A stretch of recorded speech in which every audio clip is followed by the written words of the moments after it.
ચાલો તો જઈએ આપણે અગાડી. નિશ્ચિત પ્રમાણનો નિયમ શું છે એનું સેન્ટન્સ જ જો તમને કહેવા માંગે છે નિશ્ચિત પ્રમાણ મીન્સ કે આમાં પ્રમાણ કેવું રહેવાનું છે, નિશ્ચિત રહેવાનું છે.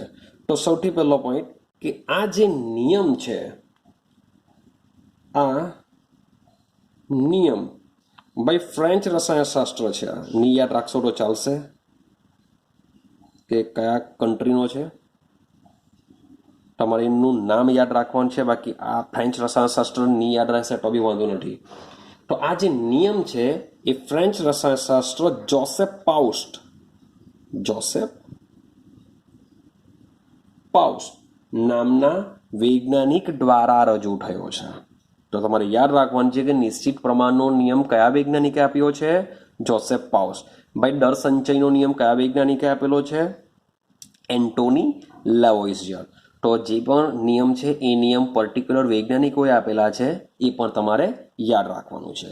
તો નિશ્ચિત પ્રમાણનો નિયમ આપેલો છે જોસેફ પાઉસ્ટ દ્વારા. હવે આ નિયમ શું છે, વાત કરીએ. નિયમ શું છે, ચલો સમજો. નિયમ શું કહેવા માંગે છે, આપેલા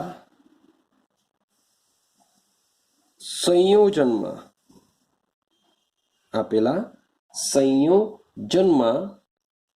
હંમેશા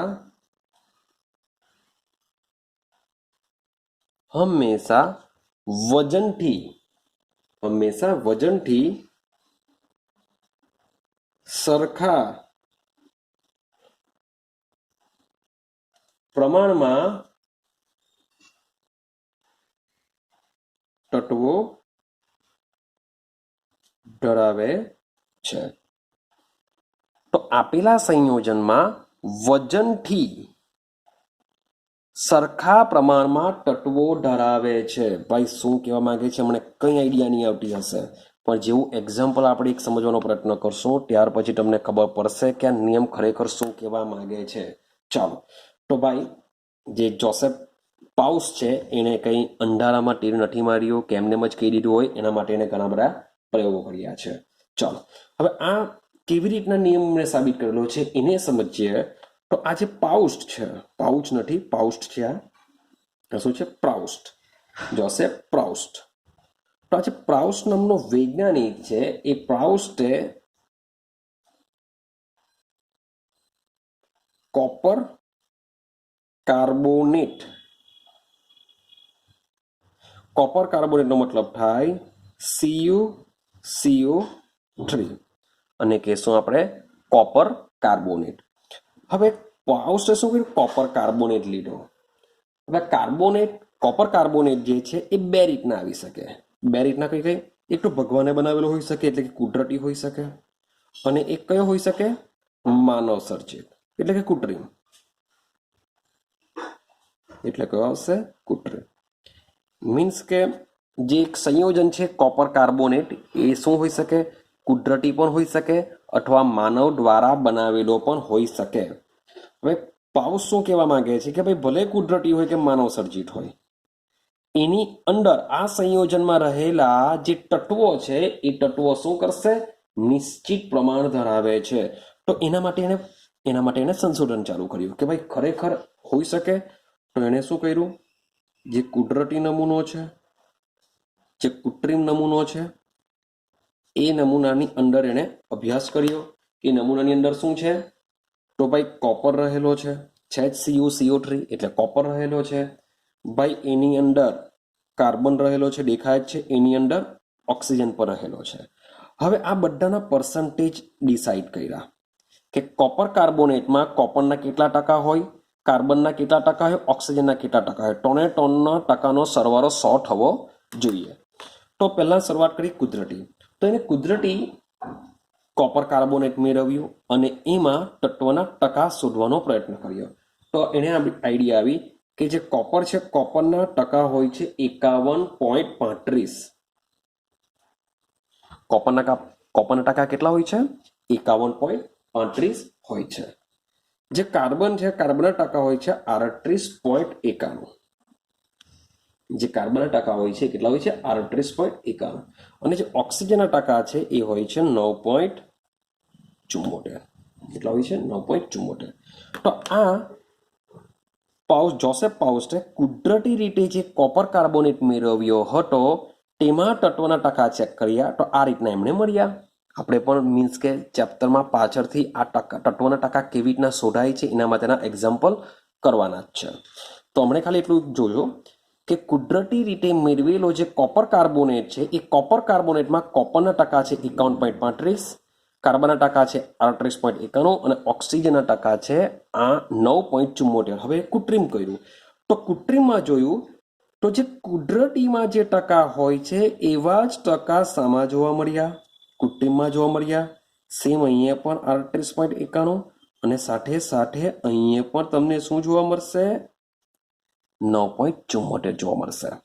એનો મતલબ શું થાય કે ભાઈ તમે કોપર કાર્બોનેટને ગમે તે રીતે બનાવો, કોઈ પણ રીતે બનાવો, જો તો ભગવાને બનાવેલું હોય ઇન્ડિયામાં કે પછી ભગવાને અમેરિકામાં બનાવેલું હોય કે પછી મે બી ભગવાન એટલે મીન્સ કે એ લોકો કે જે બી ભગવાનને માનતા હોય તો કોઈ બી ભગવાન લઈ લો, કોઈ બી કન્ટ્રીના કોઈ બી ભગવાન લઈ લો. જો તો પાકિસ્તાનમાં જો અલ્લાહે બનાવેલો કોપર કાર્બોનેટ હોય એવું સમજો, તો કોઈ બી કન્ટ્રીમાં કોપર કાર્બોનેટ હોય ભગવાને બનાવેલો અને કોઈ પણ પ્રક્રિયા દ્વારા કોપર કાર્બોનેટ માનવ સર્જિત બનાવ્યો હોય તો એ કોપર કાર્બોનેટને 100% CuCO3 વડે જ દર્શાવવામાં આવે.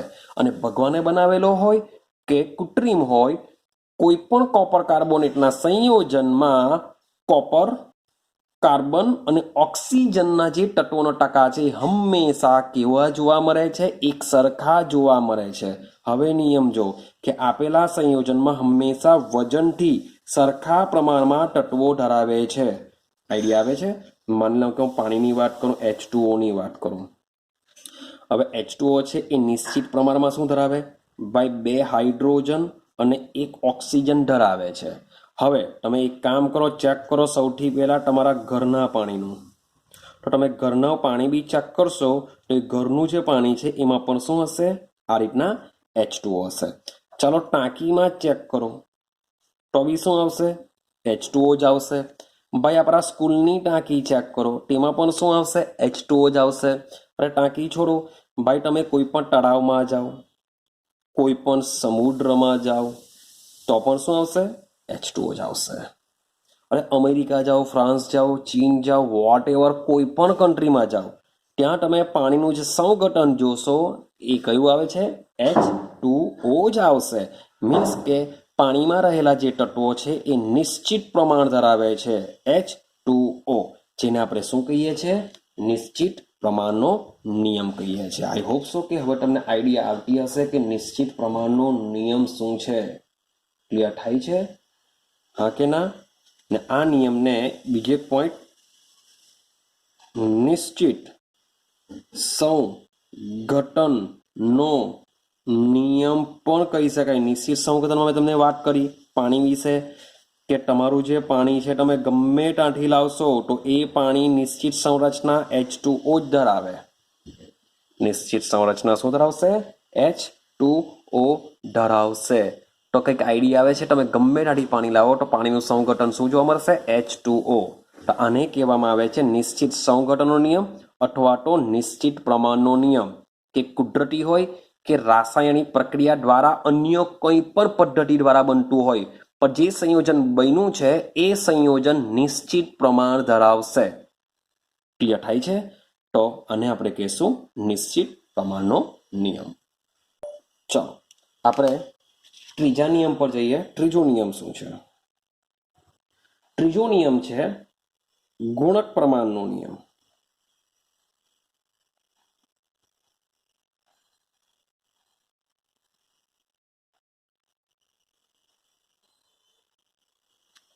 ત્રીજો નિયમ છે ગુણક પ્રમાણનો નિયમ. ચલો સમજો, મજાનો નિયમ છે, પૂછી શકાય 2 માર્ક્સની અંદર ગુણક પ્રમાણનો નિયમ. ચાલો તો નિયમ શું છે? ગુણક પ્રમાણ, ગુણક યાદ રાખવાનું છે તમારે. તો આ નિયમ સૌથી પહેલા આ નિયમ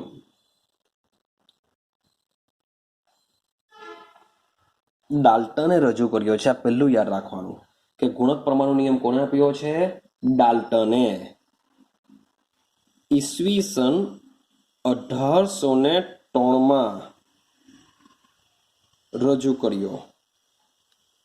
ઈસવીસન 1803 ગુણક પ્રમાણનો નિયમ ડાલ્ટન દ્વારા રજૂ કરવામાં આવ્યો. હવે આ નિયમ શું છે સમજજો. તો આ નિયમ પ્રમાણે ઇઝી જ છે, યાદ રાખજો. આ નિયમ પ્રમાણે એટલે કે નિયમ શું છે, ચાલો નિયમની વાત કરીએ. જ્યારે શબ્દ જોજો, આ નિયમ પ્રમાણે જ્યારે બે તત્વો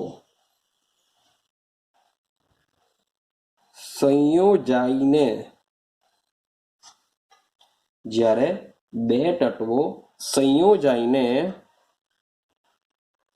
એક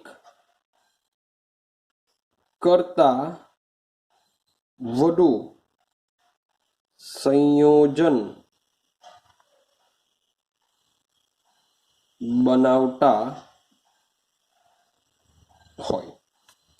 જ્યારે બે તત્વો સંયોજાઈને એક કરતા વધુ સંયોજન બનાવતા હોય ત્યારે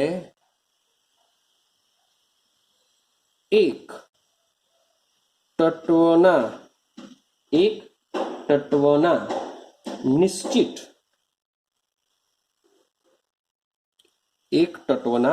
નિશ્ચિત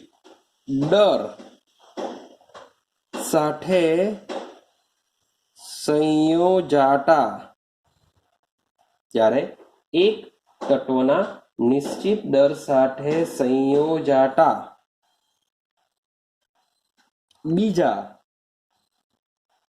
તત્વનું દર પ્રમાણ સાદી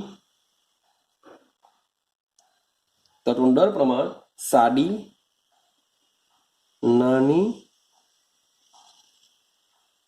પૂર્ણાંક સંખ્યાના ગુણોત્તરમાં હોય છે. તો આ એનો નિયમ છે. મીન્સ કે નિયમ તમને થોડોક મોટો લાગશે કે યાર બહુ બધું લખવાનું છે, પણ છે સિમ્પલ જ, કંઈ ઢાળ નથી મારવાની. તો જ્યારે બે તત્વો સંયોજાઈને, આપણે એની શરૂઆત કરીએ, એનું એક્ઝામ્પલ સમજતા જઈએ જેથી તમને આઈડિયા આવશે. અહીંયા શું લખેલું છે? જ્યારે બે તત્વો, માની લો હું એક્ઝામ્પલ લઉં. મારી પાસે બે તત્વો છે, એક છે H2, બીજો છે O2. ક્લિયર છે? જ્યારે બે તત્વો, તમારી પાસે બે તત્વો છે હાઇડ્રોજન અને ઓક્સિજન, બે તત્વો સંયોજાઈને એક કરતાં વધુ સંયોજન બનાવતા હોય, તો પાછો H2 અને O2 લખો, કારણ કે એક કરતાં વધારે સંયોજન મારે બનાવવાના છે. આ નિયમ કોના માટે કામ કરશે? કે જ્યારે બે તત્વો એકબીજા સાથે જોડાઈને એક કરતાં વધુ સંયોજન બનાવતા હોય તેના માટે જ આ કામ કરે. બાકી બે તત્વો ભેગા થઈને એક જ સંયોજન બનાવતું હોય તો એના માટે આ નિયમ લાગુ પડતો નથી. ચાલો માન લો કે આપણી પાસે બે તત્વો છે H2O2. હવે આ H2O2 ભેગા થઈને શું બનાવી શકે? H2O પણ બનાવી શકે. આ તત્વો ભેગા થઈને H2O2 પણ બનાવી શકે છે. ક્લિયર થાય છે કે જ્યારે બે તત્વો સંયોજાઈને એક કરતાં વધુ સંયોજન બનાવતા હોય ત્યારે, એક કરતાં વધુ મીન્સ કે H2O બી બન્યો, H2O2 બી બનાવી શકે. H2O2 ભેગા થઈને H2O પણ બનાવી શકે છે, અને H2O2 મીન્સ કે એક સાથે નહીં બનાવશે. H2O2 ભેગા થઈને H2O બનાવી શકે, અને બીજી કોઈ કન્ડિશનમાં H2 અને O2 ભેગા થઈને H2O2 પણ બનાવી શકે છે. હું એમ નથી કહેતો કે H2 અને O2 ભેગા થઈને H2O બી બનશે, સાથે સાથે H2O2 બી બનશે, ના. પણ આ બે તત્વો એકબીજા સાથે પ્રક્રિયા કરીને H2O પણ બનાવી શકે, અને આ બે તત્વો ભેગા થઈને બીજી કોઈ પ્રક્રિયામાં H2O2 પણ બનાવી શકે. ક્લિયર થાય છે? હા કે ના? એકચ્યુઅલી તમને બુકમાં નામ આપેલા છે, ખરેખર નામ જ આપવા જોઈએ, કારણ કે H2O2 તો જ વાર છે, કારણ કે તે સમયમાં આવી રીતના શોધાયું હતું નહીં. યાદ રાખજો, મેં જે O2 આ રીતના જે લખી કાઢેલું છે, ખરેખર એ રીતના લખાયની પર સમજવા માટે તમને બહુ કામ લાગશે. પણ જે રીતના બુકમાં આપેલું છે, શું બુકમાં આપેલું છે? H2 ની જગ્યાએ શું લખવામાં આવે? હાઇડ્રોજન વત્તા ઓક્સિજન. હાઇડ્રોજન વત્તા ઓક્સિજન બનાવશે શું? પાણી. સેમ હાઇડ્રોજન વત્તા ઓક્સિજન. આ જે H2O2 છે તેને કહેવામાં આવે છે હાઇડ્રોજન પેરોક્સાઇડ. યાદ રાખજો, જે H2O2 છે એને શું કહેવામાં આવશે? હાઇડ્રોજન પેરોક્સાઇડ કહેવામાં આવશે. હવે આ શું કામ લાગે? આ શું કહેવા માંગે છે? આટલે સુધી બનાવતા હોય ત્યારે ત્યાં સુધી પહોંચ્યા. હવે H2 ની વાત કરીએ તો H2 નું વજન હોય છે 2 ગ્રામ. તો અહીંયા બી કેટલું હોવાનું? 2 ગ્રામ જ હોવાનું. O2 ની વાત કરીએ, હવે O2 નું વજન હોય છે અહીંયા 16 ગ્રામ, અહીંયા હોય છે 32 ગ્રામ. હવે તમને જે બુકમાં આપેલું છે ત્યાંથી જ કન્ફ્યુઝન શરૂઆત થઈ જાય કે સર અહીંયા 2 ગ્રામ બરાબર છે, અહીંયા 16 ને 32 કેમ? અહીંયા 16 અને 32 કેમ? H2O ની વાત કરીએ તો H2O માં હોય છે 18 ગ્રામ અને H2O2 માં હોય છે 34 ગ્રામ.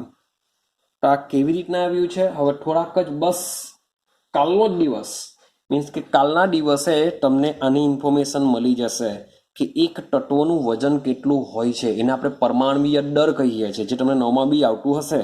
તો વિચારો, એક હાઇડ્રોજનનું 1 ગ્રામ હોય તો 2 હાઇડ્રોજન છે માટે 2 ગ્રામ, એક હાઇડ્રોજનનું 1 ગ્રામ, 2 હાઇડ્રોજન છે માટે 2 ગ્રામ. એક ઓક્સિજનની વાત કરીએ તો ઓક્સિજનની જો વાત કરું તો હોય છે 16 ગ્રામ. ક્લિયર? પણ 2 હોય તો 16 32 હોય છે.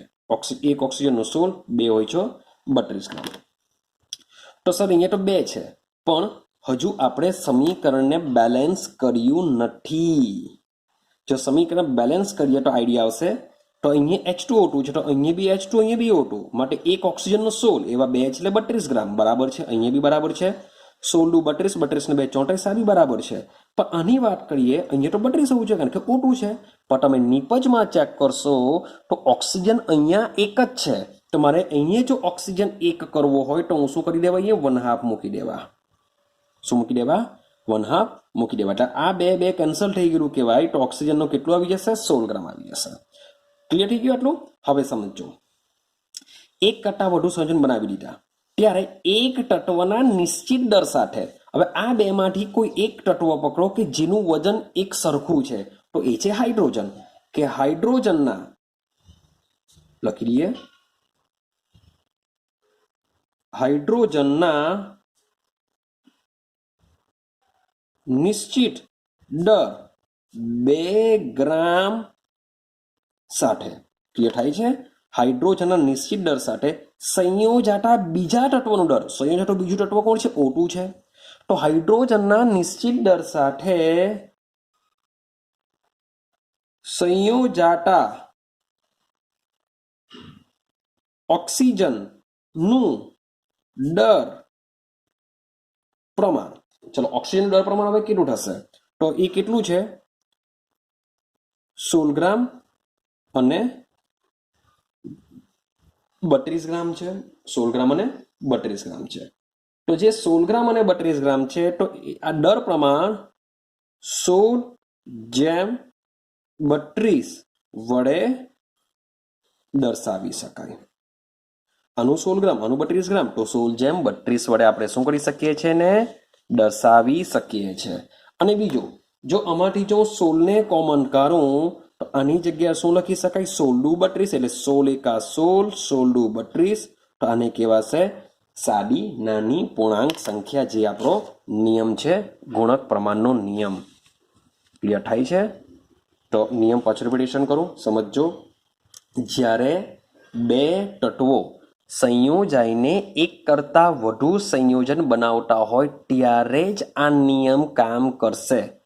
માની લઉં કે કોપર કાર્બોનેટ છે, તો Cu વત્તા CO3 ભેગા થઈને ખાલી કોપર કાર્બોનેટ એક જ બનતો હોય.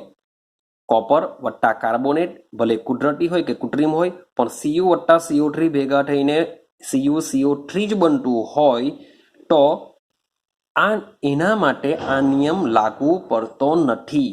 આ નિયમ કોના માટે લાગુ પડે? માત્ર ને માત્ર એવા તત્વો કે જે સંયોજાઈને એક કરતાં વધુ નિપજ બનાવતા હોય તેના માટે જ આ નિયમ કામ કરશે. ક્લિયર છે?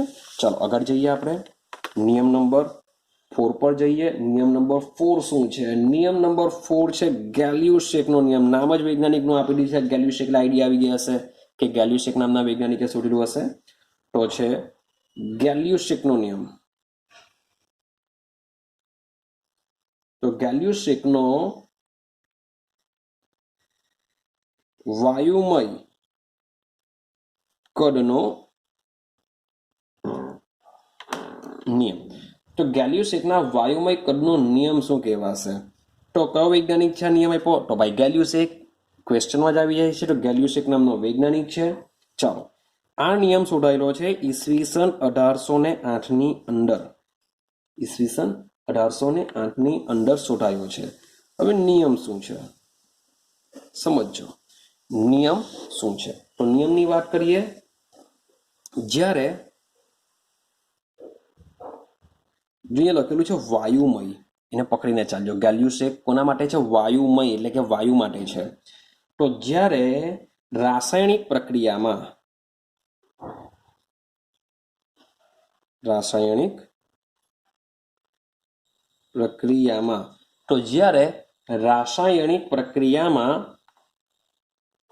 વાયુઓ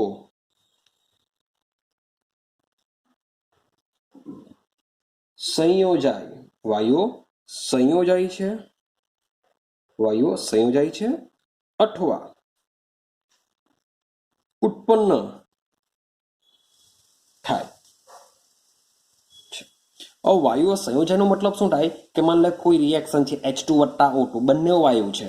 તો એ પ્રોસેસમાં વાયુ શું થશે? સંયોજાશે. માન લો કોઈ રિએક્શન એવી છે જેમાં કોઈ વાયુ નિપજ બાજુ મળે છે, તો એને કહેવાશે ઉત્પન્ન થાય છે. તો જ્યારે રાસાયણિક પ્રક્રિયામાં વાયુઓ સંયોજાય છે અથવા ઉત્પન્ન થાય છે ત્યારે જો વાયુઓ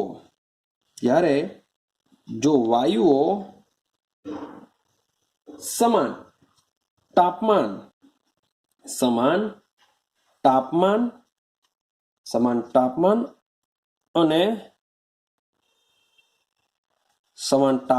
અને સમાન દબાણે હોય, જે વાયુ સંયોજાય છે, જે વાયુ ઉત્પન્ન થાય છે, એ બધા વાયુઓ જો સમાન તાપમાને અને દબાણે હોય તો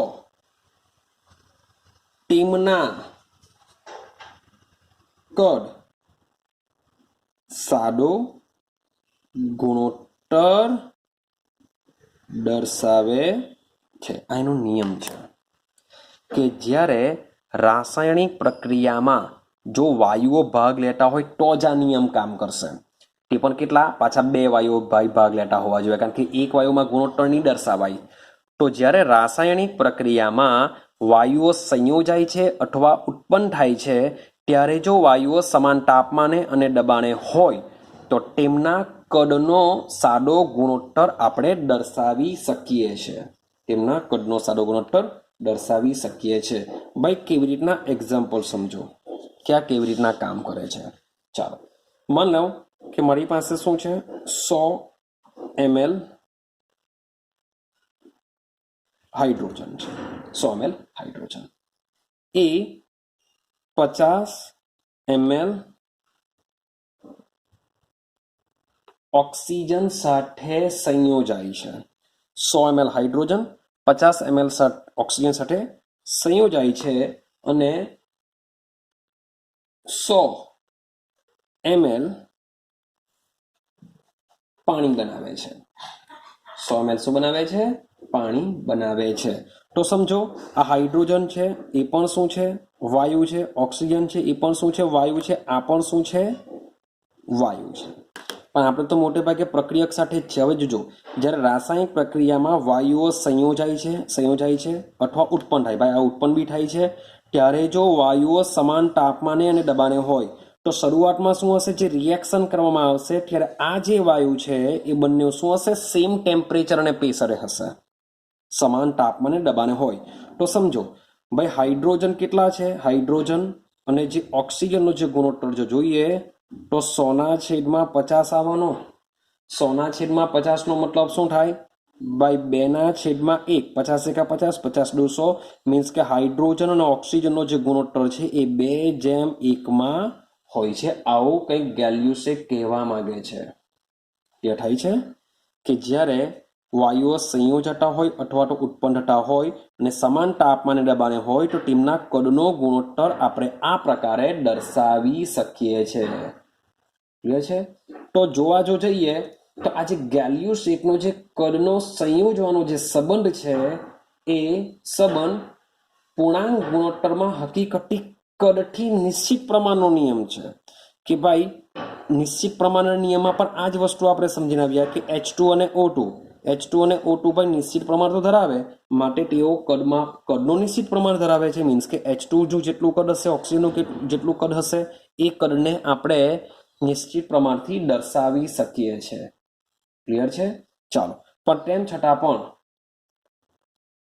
આ નિયમ બરાબર તે સમયમાં સમજાયો ન હતો. પણ આ નિયમને સમજવા માટે ત્યાર પછી આવ્યો હતો એવોગેડ્રોનો નિયમ. તો એવોગેડ્રોનો નિયમ આવ્યા પછી આ નિયમને વધુ સારી રીતે સમજી શકાયો છે. તો હવે લાસ્ટ પોઈન્ટ છે આપણો એવોગેડ્રોનો નિયમ. ચાલો આપણે સમજીએ. છેલ્લો પોઈન્ટ છે આપણો આજનો એવોગેડ્રો નિયમ. એવોગેડ્રો નિયમ નથી, નામ છે વૈજ્ઞાનિકનું એવોગેડ્રો. ચાલો, તો નામ તો બહુ મોટું છે, લોરેન્ઝો રોમેનો એમિડો કાર્લો એવોગેડ્રો. તો નામ યાદ રાખતા જ 1 માર્કનો ક્વેશ્ચન યાદ રહી જશે. એના કરતાં બેઠું યાદ રાખો એવોગેડ્રો. તો નામ શું છે વૈજ્ઞાનિકનું? પાછું રિપીટેશન કરું, લોરેન્ઝો રોમેનો એમિડો કાર્લો એવોગેડ્રો. એડી કાર્લો તો એના કરતાં બેટર છે, ખાલી એવોગેડ્રો યાદ રાખો, ધેટ્સ ઇનફ. ચાલો, હવે એવોગેડ્રોનો નિયમ શું છે? તો આ જે પહેલી વસ્તુ, આ જે નિયમ છે ઈસવીસન 1811 અપાયો હતો. આ નિયમ 1811 અપાયો હતો. નિયમ શું છે તો જોજો, સમાન તાપમાને અને દબાણે, સમાન તાપમાને અને દબાણે વાયુઓના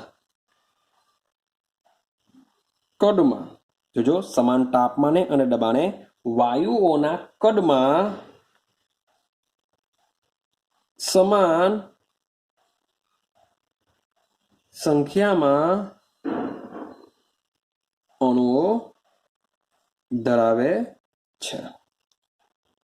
તો યાદ રાખજો, કામ લાગશે પાછળથી પણ. નિયમ શું કહેવા માંગે છે કે સમાન તાપમાને અને દબાણે વાયુઓના કદમાં, મીન્સ કે તાપમાન ને દબાણ જો સમાન હોય અને વાયુઓના કદ પણ સમાન હોય, તો આ સમાન કદમાં ભલે જુદા જુદા વાયુ હોય તેમ છતાં પણ અણુઓની સંખ્યા કેવી હોય છે? સમાન હોય છે. ક્લિયર છે? તો એવોગેડ્રોએ આ નિયમ દ્વારા, યાદ રાખજો અણુઓ ધરાવે છે, અણુઓ શબ્દ લખેલો છે, તો આ નિયમ દ્વારા એવોગેડ્રોએ પરમાણુ અને અણુ વચ્ચેનો ભેદ સમજાવ્યો હતો.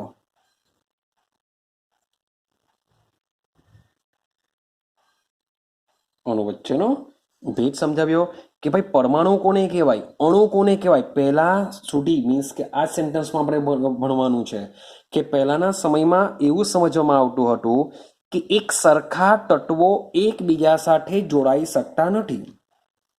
એક સરખા તત્વો એકબીજા સાથે જોડાતા નથી.